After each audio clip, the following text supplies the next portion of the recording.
Y bueno, ya está con nosotros nuestro próximo invitado, el académico y analista internacional de la Universidad Adolfo Ibáñez, Fernando Wilson. ¿Qué tal, Fernando? Bienvenido a esta edición de Llegó la Hora. Bienvenido, Fernando. Hola, buenas noches. Ya estamos con noches frías de invierno. Sí. Así es, Partiendo se adelantó el invierno. No, ya está bueno. Ya. Efectivamente. Hizo calor hasta muy tarde. Es verdad. Es verdad. Eso es verdad también. Oye, Fernando, partamos analizando lo que está pasando en Medio Oriente. Se metió Estados Unidos de manera firme, condicionando el envío de armamento hasta que el régimen de Netanyahu, el gobierno de Netanyahu, tome ciertas medidas respecto a lo que está pasando en Gaza. ¿Cómo se ve la situación? Sé que es compleja, evidentemente, pero ¿qué es lo que ha pasado últimamente que tensiona el momento político en la zona? A ver, en términos prácticos, claro, digamos, a ver, primero que nada tenemos que Joe Biden está en una situación política muy complicada. Él es miembro del Partido Demócrata y por lo tanto todas las manifestaciones universitarias, etcétera, le están generando una mella considerable dentro de su base electoral, justo en un momento en que está consiguiendo recuperar un poquitito camino frente a Donald Trump. Y por lo tanto estas retenciones de material, que son esencialmente bombas de aviación, las están retrasando su entrega, diciendo que estas son las armas que se utilizan para bombardear Rafah.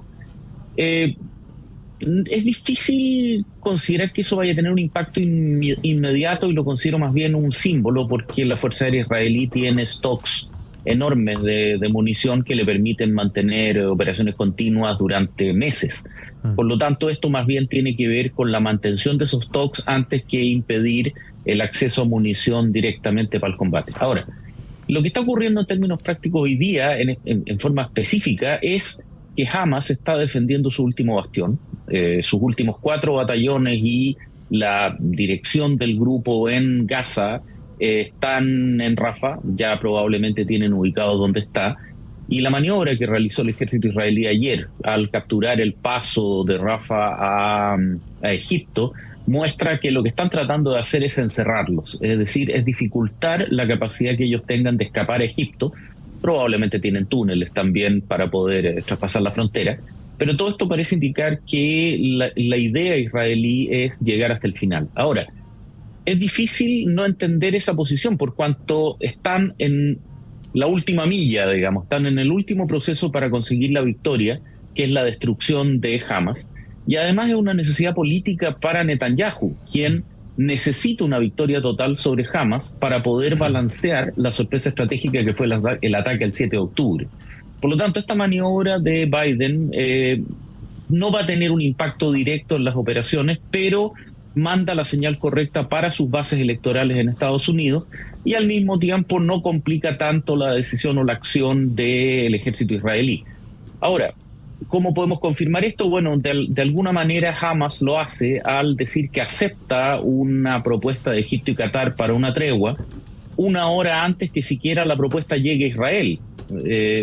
Y propuesta que, si bien no se conoce completamente, se sabe que corresponde a la petición maximalista de Hamas. Por lo tanto, es altamente difícil que Israel la acepte y es básicamente un mecanismo para ganar tiempo y seguir negociando, cosa que Israel hizo de mala gana enviando una delegación al Cairo, generando de esa forma todo un juego político intentando contener algo que para los israelíes es crítico, como es efectivamente la destrucción final de Hamas en Gaza.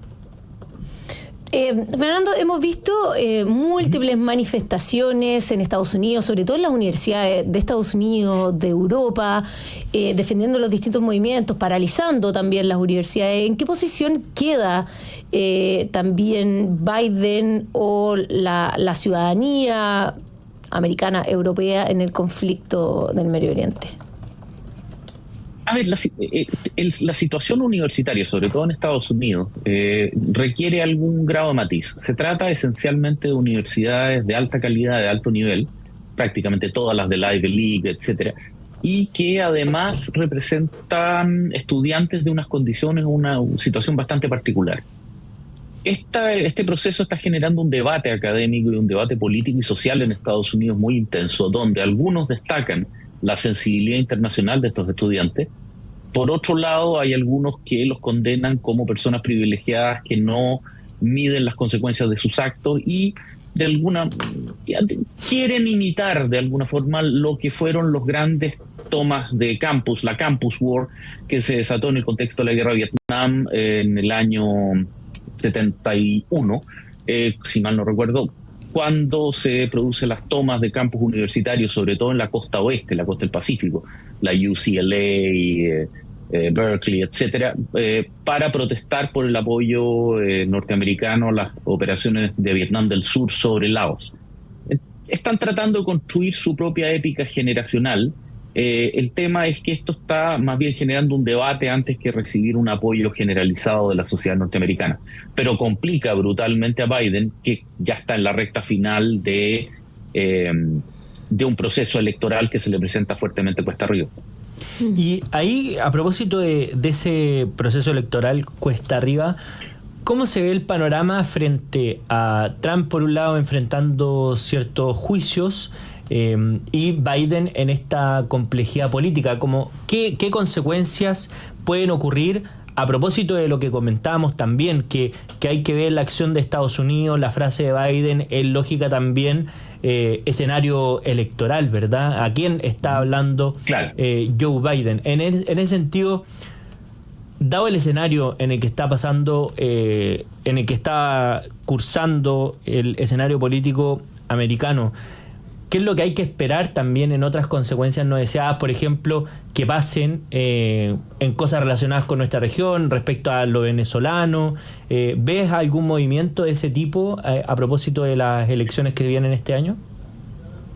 A ver, Biden va a tener que inexorablemente endurecer mucho su posición respecto a la migración ilegal y sobre todo la fortificación de la frontera sur. Una situación que se dio durante el verano, digamos, a fines de enero, principios de febrero, cuando el gobernador de Texas la fortificó, digamos, literalmente puso una muralla de containers y alambre de púa y llamó a la Guardia Nacional a protegerla, que le generó una pelea bastante intensa con Biden, que amenazó con ir a desmantelarla, etcétera, y finalmente terminó teniendo que apoyarlo. La política exterior norteamericana se está combinando peligrosamente con la política interna, y eso también lo están causando los republicanos con lo que fue el amarre del paquete de ayuda de $17,000 millones a Israel, $61,000 millones a Ucrania, con medidas espejo recíprocas para fortificar la frontera sur. Eso va a generar inevitablemente problemas con México, que también está en su propio proceso electoral ya mucho más cercano, digamos, que si bien es cierto Claudia Sheinbaum va liderándolo, la candidata patrocinada por AMLO, ello no altera el hecho de que es una carrera, una competencia electoral muy polarizada. Y de la misma forma va a generar muchos problemas porque el flujo de migrantes venezolanos se va a complicar gravemente, y al mismo tiempo tenemos el desafío que Nicolás Maduro hace a Biden y a los demás patrocinantes del Acuerdo de Barbados al manejar de forma descarada la elección y generarse la gran tensión y expectación frente a las posibilidades de que pudiera eventualmente perder, siendo que en las encuestas va muy abajo frente al candidato de la oposición, cosa que es difícil de considerar que finalmente termine de ocurrir, es decir, que Maduro esté dispuesto a aguantar eso, a aguantar ser derrotado en las urnas y a irse por las buenas, en un escenario en el cual Estados Unidos tendría que reaccionar e intervenir más allá de las meras sanciones económicas. Es decir, Biden va a tener que dar demostraciones de gobernabilidad y de poder serio respecto a la región, pero siempre derivada de necesidades políticas internas norteamericanas. Es decir, a ver, seamos sinceros, la verdad es que América Latina no interesa mucho en Estados Unidos más allá de como fuente de migración ilegal, narcotráfico y eventualmente fuga de capitales desde la perspectiva del envío de remesas, sobre todo a México, América Central. Por lo tanto, no somos un factor determinante. Sí lo es Xi Jinping y seguramente lo que Trump va a tratar de plantear en su momento con la famosa guerra comercial. Ahora, paradojalmente, Perdón. Sí, no, una contrapregunta, perdón, Mara, pero a propósito de eso del voto latino, ¿no te parece que no va a ser determinante en esta elección en particular? Porque siempre vemos señales que hacen guiño, especialmente cómo ves la situación en el estado de Florida, si es que se va a modificar lo que hemos visto durante el último año o va a inclinarse más por el Partido Republicano. A ver, es difícil que cambie la inclinación por el Partido Republicano. Recordemos que el gobernador que ellos ya tienen, los senadores son Marco Rubio, etcétera, son figuras que tienen un calado bastante fuerte. El voto latino está fuertemente determinado por el voto cubano. Y la crisis, otra vez, terminal del régimen cubano es lo que atrae la atención latina predominantemente. Para el resto del mundo latino, América Central, México, etcétera, venezolanos, su preocupación principal es obtener la nacionalidad por un lado y que se les permita hacer remesas de dinero a sus familias en sus países de origen. Por lo tanto, más que entrar en el problema propiamente tal, van a estar peleando más bien temas de cómo manejar el tema de la nacionalización, el tema de los Dreamers, los niños que nacen en Estados Unidos, hijos de padres inmigrantes ilegales, que se pueden quedar pero solos, sin papá. Bueno, esos son temas más bien de orden doméstico antes que el escenario internacional derivado de la migración. Claro, pero ahí en la campaña Biden-Trump van a ser ejes importantes a discutir, porque al menos el tema migratorio hoy día es central en la discusión política americana. ¿Y cuál crees tú que van a ser las posturas preponderantes entre ambos candidatos para, en el fondo, apelar a sus distintas masas? Bueno, Trump apenas logre superar sus problemas judiciales, que claro, si bien son bastante poco estéticos, ¿y le siguen ahí? Dañan. ¿Lo dañan claro, o no lo dañan? ¿No? No lo dañan. Incluso lo más refuerzan su apoyo duro e incluso incrementa masivamente su recaudación de campaña. Por lo tanto, insisto, no es muy estético este juicio con esta actriz Stormy Daniels, pero el hecho concreto es que no lo daña. Y además él es un brillante jugador del área chica. Por lo tanto, está provocando al juez de Nueva York, generando incidentes de corte, porque lo que quiere es que el juez lo mande preso por desacato. Y quiere protagonizar el escándalo de que lo lleven esposado y ojalá con chaleco amarillo a la cárcel para poder victimizarse, etcétera. Ahora, el discurso de Trump respecto al tema de la migración es muy simple y muy predecible, es el muro. El muro que en realidad comenzó a construir Clinton, pero que en términos de autoría moral se lo atribuyó y todo el mundo ya se lo asigna al propio Trump, y que lo va a enfrentar a un Biden que no solamente no ha sido capaz de mantenerlo, sino que además trató de desarmar el muro prefabricado que estaban construyendo en Texas. Por lo tanto, si es que tú lo centras en política, esto va a ser totalmente populista y centrado en dos ejes específicos, muro o no muro. Y sobre todo en un ambiente, en un momento en que, digamos, el elemento clave para una elección presidencial norteamericana es la economía.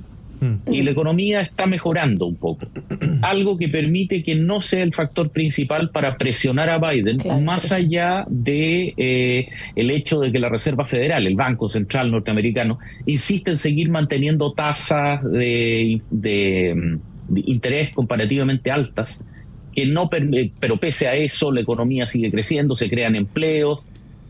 Hubo la semana pasada algunos malos índices, particularmente en creación de empleo agrícola, etcétera, pero en términos generales la economía americana está despegando y está despegando muy potentemente. Por lo tanto, el argumento principal de Trump para atacar a Biden probablemente va a ser el tema de la migración ilegal, porque eso además beneficia al votante Trump tradicional, es decir, el votante de clase media baja, blue collar, de la basement generation, la generación de los sótanos. Chiquillos que no han podido, desde la crisis del 98, la crisis subprime, no han podido tener buenos sueldos y por lo tanto no han podido independizarse de la familia de sus padres. Y si bien han formado familia, viven en el sótano, no han podido comprar automóvil, no han podido desarrollar lo que es el patrón de desarrollo de una familia de clase media norteamericana tradicional. Y eso genera una frustración social importante que llevó, en primer lugar, al primer triunfo de Trump, y lo llevó a perder por no tanto frente a Biden en la elección anterior. Bueno, nos queda claro entonces el panorama internacional, lo que está pasando en Estados Unidos después de esta conversación con Fernando Wilson, analista internacional y académico de la Universidad Adolfo Ibáñez. Fernando, muchas gracias como siempre. Por favor, muchas gracias a ustedes, que estén muy bien. Hasta la próxima. Hasta la próxima. Nosotros nos vamos a una breve pausa. Y yo te abandono. ¿Me abandonas, Maraceli? ¿Por qué nos abandona? A ver. Porque me voy corriendo sin filtros. Sin filtros, ahora a las 8, así que tengo que volar para poder cumplir con todas las obligaciones del día. Muy bien, pero nosotros seguimos. Y quienes están escuchando, ahora llegó la hora, ya saben, llegó la hora y se conectará sin filtro. ¿Viste? Y los tres mosqueteros, Maraceli. ¿Qué hacemos con los tres mosqueteros? Bueno, pero tengo un mosquetero al lado también sin filtro. Bien, nos vamos a una pausa.